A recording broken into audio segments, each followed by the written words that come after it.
नमस्कार दोस्तों, target with PS Parihar channel में आपका स्वागत है। आइए शुरू करते हैं और देख लेते हैं कि दैनिक सायंकाल समाचार के इस वीडियो में विद्यार्थी जीवन से संबंधित कौन कौन सी सूचनाएं हैं। जैसा कि मैंने सुबह की वीडियो में आप लोगों को जानकारी दी थी कि आज विधानसभा का सत्र शुरू हो रहा है और आज शिक्षक भर्ती पर घेराव होगा और सरकार इसके बारे में जवाब देगी। तो सबसे पहले इसी को लेकर के हम लोग चर्चा करेंगे। उसके बाद में जो जीआईसी प्रवक्ता की वैकेंसी आई है उसकी चर्चा होगी, एलटी ग्रेड की भी चर्चा होगी, कब तक परीक्षा हो सकती है प्रवक्ता एलटी की, और बीईओ को विज्ञापन। तो वीडियो को लास्ट तक देखिएगा। जो नए छात्र हो तो चैनल को सब्सक्राइब भी कर लें ताकि आप लोगों को इसी प्रकार की ऑथेंटिक अपडेट से सबसे पहले मिलती रहे।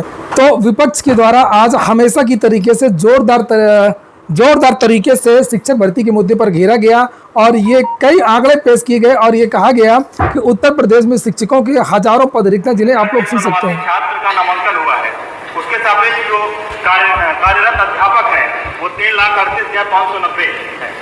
अगर माननीय अध्यक्ष जी इसको 30 के अनुपात से देखा जाए तो आज भी करीब 11,202 अध्यापकों की कमी है।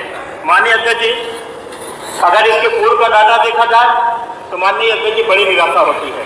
माननीय अध्यक्ष जी अगर बात करें 2024 और 25 के छात्र नामांकन की तो प्रदेश में 1,52,00,000 छात्रों का नामांकन हुआ था। उसके पूर्व देखें अगर 22-23 और 24 का डाटा तो 1,74,00,000 छात्रों का नामांकन हुआ था और 22-23 का देखें तो 1,92,00,000 छात्रों का नामांकन हुआ था। माननीय अध्यक्ष जी अगर कुल मिला के देखें तो आज 2022-23 से आज के डाटा में करीब 88,000 बच्चों ने ड्रॉप आउट कर दिया है। 88 लाख बच्चों ने ड्रॉप आउट कर दिया है। माननीय अध्यक्ष जी कई बार शिक्षक भर्ती की मांग उठती है लेकिन हर बार ये कहते सरकार मुकर जाती है कि हमारा अनुपात समानुपात बराबर है।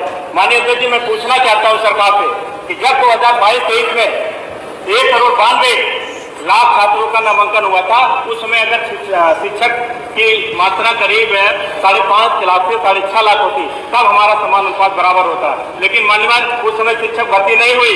उसका कारण ये हुआ कि एक शिक्षक में करीब 60 से 70 बच्चों का भार पड़ा और अच्छी शिक्षा व्यवस्था न होने के कारण आज 88 लाख बच्चों ने उस प्राइमरी स्कूल में जाना बंद कर दिया। माननीय अध्यक्ष जी तो देखा कितनी अच्छी तरीके से पूरे आंकड़ों के द्वारा विपक्ष के द्वारा सरकार को घेरा गया और ये कहा गया कि चलिए ठीक है, हम आज मान लेते हैं कि आपके क्रियाकलापों के द्वारा विद्यार्थी विद्यालयों से चले गए। इसी साल 88 लाख विद्यार्थियों ने ड्रॉप आउट कर दिया, विद्यालय छोड़ दिया। लेकिन 2022 के दौरान 23 के दौरान जब प्रदेश में 1,92,00,000 विद्यार्थियों का प्रवेश हुआ था तब आपने शिक्षक भर्ती क्यों नहीं की? तब एक शिक्षक के पास लगभग 70 विद्यार्थियों को पढ़ाने का भार था और उस समय शिक्षक पढ़ा नहीं पाए और शायद यही कारण था कि छात्रों की संख्या कम हो गई। जो इस समय कहा जा रहा है कि अनुपात समानुपात बराबर है। पहले 1,92,00,000, फिर अगले साल 23-24 में 1,74,00,000, फिर 1,52,00,000। इस तरीके से लगातार जो छात्रों की संख्या वो लगातार कम होती गई। तो जब छात्रों की संख्या ज्यादा थी तब आपने भर्ती क्यों नहीं किया? और विपक्ष के जो विधायक है जिन्होंने प्रश्न पूछा है, आप लोग इनके लिए कम से कम वीडियो को लाइक कर दें, इनके लिए वीडियो को कम से कम आप लोग शेयर कर। वास्तव में शिक्षा मंत्री के पास इसका कोई जवाब नहीं था। पूरी बात बताऊंगा, अभी शिक्षा मंत्री का बयान भी दिखाऊंगा। लेकिन आगे बढ़ने से पहले हम लोग पहले बात कर लेते हैं एलटी ग्रेड की बेस्ट कोचिंग की। बहुत सारे विद्यार्थी अक्सर कमेंट में पूछते भी रहते हैं कि सर इंग्लिश की बेस्ट कोचिंग बताइए एलटी के लिए। तो यहाँ पर एक टॉपर है जिनका एक यूट्यूब चैनल भी है और जो एप्लीकेशन में पढ़ा भी रहे हैं। इनके बारे में मैं बता दूं कि इन्होंने टॉप किया था। एलटी ग्रेड 2018 की जो वैकेंसी आई थी उसमें इनकी फर्स्ट पोजीशन थी। टीजीटी में भी इनका चयन हुआ था, उसमें भी इनकी फर्स्ट पोजीशन थी। यूजीसी नेट को इन्होंने पहली बार क्वालिफाई किया था पहले अटेम्प्ट में ही। और उसके बारे में यहाँ पर लिखा भी है, पंकज ओझा इनका नाम है, rank 1 LT grade TGT English UGC net. और ये ऑथर भी है, एक इन्होंने बुक भी लिखी है इंग्लिश की, स्पार्क ऑफ सक्सेस। तो इनका ये कांटेक्ट नंबर है, किस तरीके से कैसे कोर्स करवाते हैं, क्या चीज़ें हैं, सारी जानकारी आपको इस पर मिल जाएगी। और अभी आपको ऑनलाइन क्लासेस मिलेंगी बहुत जल्दी। प्रयागराज में इनकी जो ऑफलाइन इंस्टीट्यूट है वो भी खुल रहा है, वहाँ पर भी जाकर के आप लोग पढ़ाई कर सकेंगे। लेकिन अभी आप लोग ऑनलाइन पढ़ाई कर सकते हैं टेलीग्राम चैनल के द्वारा, इनके ऑनलाइन एप्लीकेशन के द्वारा, और जिस तरीके से भी है ये आप लोग कॉन्टैक्ट नंबर से कॉन्टैक्ट कर सकते हैं। और अगर आप लोग इंग्लिश के छात्र हैं तो आप जो है टॉपर से पढ़िए, टॉप नहीं कर पाएंगे तो सिलेक्शन तो आपका हो ही जाएगा, क्योंकि सिलेबस के हिसाब से ये पढ़ाते हैं। इंग्लिश में भी ये ट्रिक से बताते हैं।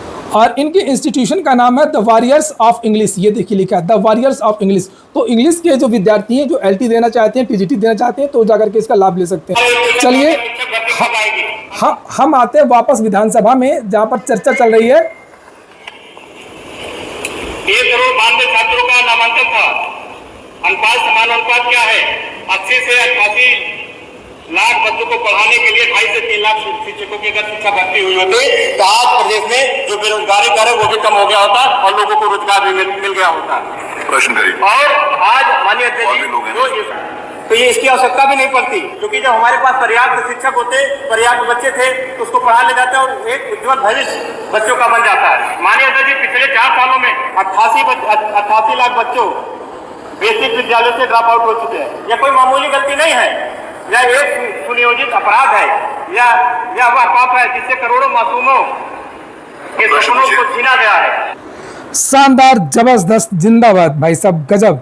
बहुत अच्छी तैयारी के साथ में इन्होंने क्वेश्चन किया है। सोचने वाली बात यह है कि आखिरकार ये दुर्दशा हुई क्यों और इसका जिम्मेदार कौन? माननीय अध्यक्ष जी, बस पूछिए, यह अपराध सबसे बड़ा, इसका शिकार कौन हुआ है? हमेशा दलित और पिछड़ा इसका शिकार हुआ है। एक गरीब आदमी। अनिल प्रधान चित्रकूट के विधायक हैं भाई साहब, पहली बार चुने गए हैं और बहुत ही अच्छा नेचर है इनका। और सभी लोग जानते हैं चित्रकूट के, और अक्सर ये उठाते रहते हैं, हर बार ये उठाते हैं, इस बार भी इन्होंने उठाया है। अवस्था में है, उनकी स्थिति खस्ता हाल। 3 जगहों पर नए भवन बनाकर विद्यालय संचालन की जगह स्कूल और मर्ज इस सरकार द्वारा किया जा रहा है। कुल मिला के एक और विधायक है, इन्होंने भी देखिए वही सवाल किया। विपक्ष को आज 10 में 10 नंबर रोजगार के मुद्दे पर, जहां पर देख रहे हैं किस तरीके के दंगे हो रहे हैं अलग अलग जिलों में, और वहीं पर रोजगार के मुद्दे पर आज बहस चल रही है। वाह। चाहते हैं कि क्या सरकार प्राथमिक और उच्च प्राथमिक में स्वीकृत रिक्त पदों को भरने की अंतिम सीमा को तय करने का काम करेंगे। 389 बच्चे एनरोल्ड हैं और उनके सापेक्ष 3,38,590 अध्यापक अभी वर्तमान में कार्यरत हैं। इसी के साथ साथ मैंने उत्तर में ये लिखा कि 1,43,450 शिक्षा मित्र भी इन्हीं विद्यालयों में पठन पाठन का कार्य करा रहे हैं। और जो मानक बनाया गया है उच्च प्राथमिक और प्राथमिक का, 30 बच्चों पे 1 शिक्षक होने का, और उच्च प्राथमिक में 35 बच्चों पे 1 शिक्षक होने का, उच्च प्राथमिक में 14,803 बच्चे हमारे नामांकित हैं और 1,20,860 अध्यापक कार्यरत हैं और 25,223 अनुदेशक भी कार्यरत है जिनके द्वारा पठन पाठन का कार्य कराया जाता है।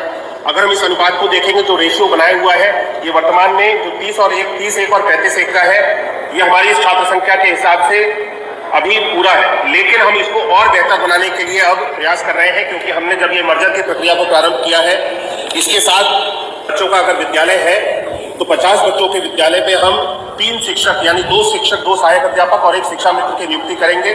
इस मानक को पूरे करने के लिए हम शिक्षा के शिक्षक, 2 सहायक अध्यापक और 1 शिक्षा मित्र के। तो यहाँ पर आप लोगों ने देखा कि थोड़ा सा लचीलापन आया इस बार, जहाँ पर 30:1 और 35:1 की बात की जा रही थी, उच्च में 35 और प्राइमरी में 30, वहाँ पर अब ये कहा गया है कि अब हम 30:1 नहीं, हमारा प्लान ये है कि 50 बच्चों पर हम 3 शिक्षक रखेंगे। अब 50 में 3 शिक्षक रखने का मतलब ये कि लगभग 16-17 बच्चों पर 1 शिक्षक। तो इस हिसाब से ऐसा लग रहा है कि आने वाले समय में ये कुछ भर्तियाँ लाएंगे जरूर। इस मानक को पूरे करने के लिए हम शिक्षा के स्तर को और बेहतर बनाने के लिए, हम शिक्षकों की उपलब्धता को और बेहतर बनाने की ओर हम सब लोग आगे कार्य कर रहे हैं। इसके बाद जितने भी हमारी छात्र संख्या होगी और हर विद्यालय पे 50 बच्चों पे 2 शिक्षक, सहायक अध्यापक और 1 शिक्षा मित्र का जो भी रेशियो में गैप होगा, उस गैप को हम सब लोग पूरा करेंगे। तो आज का जवाब उतना क्रूर नहीं था जितना हर बार रहता था। आज थोड़ा सा लचीलापन था शिक्षा मंत्री के बयान में, और इसका जो लिखित प्रारूप है वो भी आ गया है। यहाँ पर लिखा है कि क्या कोई अनुपात निर्धारित है, तो इन्होंने कहा यदि हाँ, और नीचे ये जवाब भी दिया कि अभी अनुपात समानुपात पूरा है। और ये लिखित में तो इन्होंने कुछ नहीं कहा है, केवल आंकड़े दिए हैं कि नामांकन कितना है। यहाँ पर देख सकते हैं 1,04,000, माफ़ कीजिएगा 1,04,00,000 ये नामांकन है। ये अध्यापकों के स्वीकृत पद हैं और ये कार्यरत अध्यापक हैं। ये देखिए, हम बात कर लेते हैं थोड़ा सा एलटी ग्रेड के लिए। तो विद्यार्थी एलटी ग्रेड के बारे में पूछ रहे थे, और प्रवक्ता, पहले प्रवक्ता की बात कर लेते हैं। सुबह की वीडियो में बहुत सारे विद्यार्थी कमेंट करें, नए बच्चे होंगे इनको पता नहीं होगा। तो क्या जीआईसी प्रवक्ता के लिए फिर से ओटीआर करना पड़ेगा? नहीं। लोक सेवा आयोग की किसी भर्ती के लिए केवल एक बार ओटीआर करना। एक बार अगर आपने ओटीआर कर लिया तो चाहे प्रवक्ता की भर्ती हो, चाहे पीसीएस की वैकेंसी हो, चाहे वो जीडीसी की वैकेंसी हो, चाहे वो एलटी ग्रेड की वैकेंसी हो, सब में वही ओटीआर वन टाइम, नाम ही इसका वन टाइम। तो वन टाइम रजिस्ट्रेशन एक बार ही आपको करना है, उसके बाद में आप लोग आवेदन कर सकेंगे। एलटी ग्रेड और प्रवक्ता की जो परीक्षा है, मैंने बताया था कि अभी तो आवेदन देखे जा रहे हैं एलटी ग्रेड को लेकर के, लेकिन कुछ तारीखें हैं जिनके बारे में विचार चल रहा है। जैसे एलटी के बारे में जो जानकारी निकल कर के आ रही है कि नवंबर के लास्ट में, 30 नवंबर के आसपास, और प्रवक्ता भर्ती की जो परीक्षा है वो भी इसी साल कराने की योजना है। संभावना है कि तीसरा वीक, दिसंबर का तीसरा वीक। तो दिसंबर का तीसरा वीक का मतलब है कि 21 दिसंबर के आसपास ये प्रवक्ता भर्ती की परीक्षा की चर्चाएं चल रही हैं, और एलटी ग्रेड का जो है वो 30 नवंबर के आसपास। अभी कोई डेट निर्धारित नहीं है, ये मैंने बताया है आपको, किसी के आसपास योजना है कि हर हाल में दोनों की प्रारंभिक परीक्षा इस साल करा ली जाए। खंड शिक्षा अधिकारी में अभी लोक सेवा आयोग में जो नई नियमावली जो संशोधित हुई है वो अभी नहीं आई है, और लोक सेवा आयोग कह रहा है कि जैसे ही हमारे पास नियमावली आ जाएगी अर्हता संबंधी और जो बदलाव हुआ है बीएड वगैरह को लेकर के, हम उसके 15 से 20 दिन के अंदर खंड शिक्षा अधिकारी का जो नोटिफिकेशन है वो जारी कर देंगे। एलटी ग्रेड के बारे में मैं जानकारी दे दूं आप लोगों को कि एलटी ग्रेड में आज टेट को लेकर के सुनवाई थी। कुछ लोग चाह रहे हैं कि टेट लागू होती, मेरा काम भर्ती फंसाना नहीं है। विद्यार्थी ना ही मैं किसी चीज़ के पक्ष में रहता हूँ। बहुत सारे विद्यार्थी कह रहे थे सर आप पक्ष में थे प्रवक्ता में बीएड लागू होने के, नहीं, मैं इसके पक्ष में बिल्कुल भी नहीं था। मैं केवल जानकारी दे रहा था कि ये चर्चा चल रही है लोक सेवा आयोग में कि बीएड इस बार लागू हो सकता है, तो आप लोग सावधान रहिएगा, आप लोग रोकने की कोशिश करिए। मैं तो चाहता हूँ कि बीएड ना लागू हो, इस बार विद्यार्थियों को मौका मिले, और इसी तरीके से मैं चाहता हूँ कि इस बार एलटी ग्रेड में भी कोई विवाद ना हो। लेकिन अब जो लोग गए तो आपको जानकारी भी देना भी तो जरूरी है ना। तो चाहे पक्ष की जानकारी हो चाहे विपक्ष की जानकारी हो, मेरा काम है जानकारी देना। तो आज टेट को लेकर के एक बहुत महत्वपूर्ण बहस हुई थी, जबरदस्त तरीके से भर्ती में स्टे कराने तक की नौबत आ गई थी। पूरा वीडियो आपको बताएंगे छात्र जो इस मामले को कोर्ट में ले गए थे, उसको लेकर के मैं आधे घंटे बाद एक वीडियो अपलोड करूंगा। वीडियो लगभग 10 मिनट का है, इसलिए अब इसमें बता पाना संभव नहीं है। उम्र सीमा को लेकर के भी आज याचिका दाखिल हो गई है, उसके बारे में भी अपडेट आपको उसी वीडियो में मिलेगी, जो वीडियो लगभग 5:30 बजे के आसपास आपको देखने को मिलेगा। ये हो गया आज का वीडियो। पूरा वीडियो सुनने के लिए बहुत बहुत धन्यवाद।